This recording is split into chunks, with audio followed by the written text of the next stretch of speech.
Ассалому алейкум, ҳамтонини азиз, зинди саломат, хонавод сабан бошед. Ҳозир як ояти қуръона вай кардам, гӯш кардам дар ютуб. Мегӯяд ки мусалмононе ки имон доранд, ба худованд имон овардагиянд, ононе ки авлиёи худованд ҳастанд, яъне ки дар назди худованд боло ҳастанд, мега қадри қиматшон, худованда зиёд мега итоат мекунанд ва худованда мисол ки зиёд дӯст медоранд.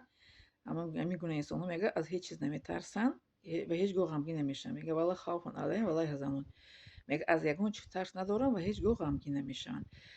Барои чӣ мега ба шумо гуфтанӣ будам, ки бояд ки мо мусалмонон ҳеҷ гоҳ бояд ки аз ягон камбудӣ бояд ки чӣ накунем, чӣ мегӯян, дилшикаста нашавем. Набояд гӯем ки дар ҷонозад. Бас кунем, бояд ки мо бас бошад ки шикоят мекунем. Ана либос надорум, ана хона надорум, чӣ надорум. Ҳамин либосое ки дар тан дорум, румолу инамино. Ҳама ҳамин чизе ки шумо мебинем дар мисол ки дар камеро, видеода либоси мара. Ягон ҳамин либоса ман худам харидагӣ нестам. Ҳама ҳамино ҳадияанд, тӯҳфаанд. Худованде ки моро халқ кардааст, худаш ба воситаи як кас моро мепӯшонад, мехӯронад. Ман ягон либосе ки дар вуҷудам дорам мепӯшам, ба ғайр аз либосҳои таҳпӯш мехарам худам. Бале, таҳпӯша мехарам, барое ки таҳпӯша размереша касе намедонад ба ғайри худам. Ғайри таҳпӯш дигар чизе ки аз боло аст, вай сапожкияй, вай чӣ мегӯянд, ҷуроб аст, вай брюка, чӣ ки боша, ҳамаша ба ман одамо тӯҳфа мекунанд. Бале, инами чизе куртае ки ҳозир дар танам дорам, инамиро Тоҷикистон рафтам, Тоҷикистонам мара тӯҳфа кардан. Куртаи дарози чия платяй. Гуфт ки мешиносам ки ман ҳамида харидагим, мада размериш калонтар омадагия. Тӯҳфа кардиям вайда хариди. Касе овара, духтараш овара, касе размериш калонтара. Гӯ апа агар хоҳем шумо датиҳем. Гуфтам майли хай, тӯҳфа карданӣ бошин, мегирам.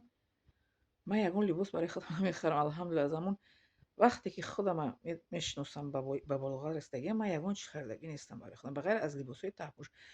Аллоҳ таоло моро худаш медонад ки чӣ гуна бояд зиндагӣ кунем, чӣ гуна бояд пӯшем, чӣ гуна хӯрем, дар ки ҷо мисол ки шабому рӯз кунем, худаш медонад. Дар ояти охири сураи Ёсин мегӯяд ки худованд чизе гуфт шав мешавад ва ҳама бозгашти мо ба сӯи Аллоҳ таолост. Барои ин бас аст шикоят кардан. Шикоят бояд накунем мо ҳеҷ гоҳ, ки ман надорум хӯрока. Надорем, пайғамбар сам мегуфт ки хӯрока нест, ман инро рӯза мегирам. Хӯрока нест, рӯза мегирем. Ман ина 4 сол дар коллеҷ хондам, фақат рӯзадор будам. 4 соле ки дар коллеҷ хондагӣ, дар як шабона рӯз як бор таом мехӯрдам. Вақти рӯзакушоӣ мехӯрдам, 24 соат дига гӯшта мегаштам. Барои ҳамин ба нахӯрдан инсон тез аз дунё намегзарад. Бояд ки бас кунем шикоят кардан аз надоштан, аз чӣ мегӯянд, либоси қимат. Ман ҳеҷ гоҳ пӯшидагӣ нестам. Бо нага касе ки худшон чӣ кор кардем ки моро насиҳат мекунанд. Ман насиҳат намекунам ҳеҷ каса.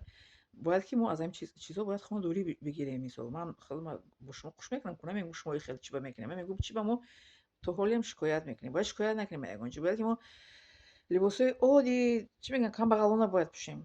Дар вақте дар Чечня будем мо, чеченияно шиносон мегуфтанд ки ту чиба ранги мо намепӯшӣ? Ранги мо либосҳои хушрӯпӯш хеле фасон.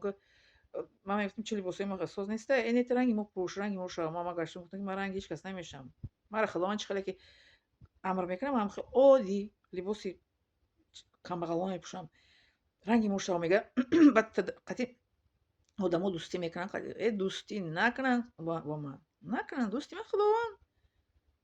Дӯсте ки ҳамеша овози мара мефаҳмад, ҳамеша дарди дили мара гӯш мекунад, Аллоҳ таолост, ки ягона касе ки мара халқ кардааст ва ӯ якум ба доди ман мерасаду ба мушкили мара ҳал мекунад. Накунанд, мара агар айрӯи либосам дӯст кунад, накунанд. Абдурраҳмони Ҷомӣ дар як маърака меояд ку либоси оддӣ дора, намешиносандша. Баъд мера либосҳои хушрӯ, як кас мегира прокат, ранги гуфти замон гапи ҳозира, прокат мегира мепӯша, меяд либос шехия мекунад. Дар даруни таом мега биги ту мега либос таом мега биги вай кун бихӯр мега тановул кун мега ба хотири ту мара айбари боло шинодаанд. Ман ин гуна инсон ҳастам ки ҳеҷ гоҳ ман айбари боло дар ягон маърака ҳам рафтагӣ бошам нашидагиам. нағз намебинам айбари боло нишастанам.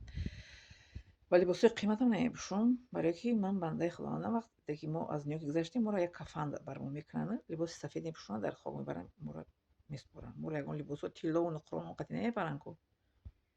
Барои ҳамин бояд бас кунем шикоят кардан аз нодоштан, аз хонаи қимат накардан, хонамо ремонт надора. Аз ин чизҳо бояд ки дасткашӣ кунем ки ҳеҷ кас бо худ хона намебарад.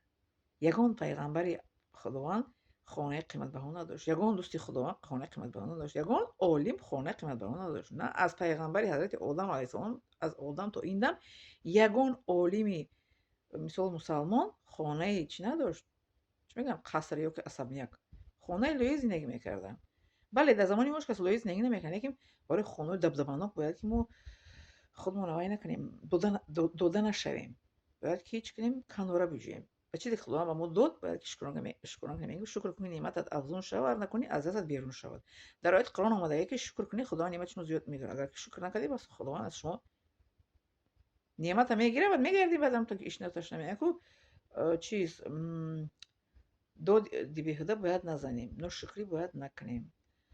چیزی که خداوند داد شکر کننده کنیم. یعنی آنچه که داد نعمت است، آنچه که نداد حکمت است. بله زنده سلامت باشین و پدیدی کردن لایک موندن подписаться فراموش نکنین.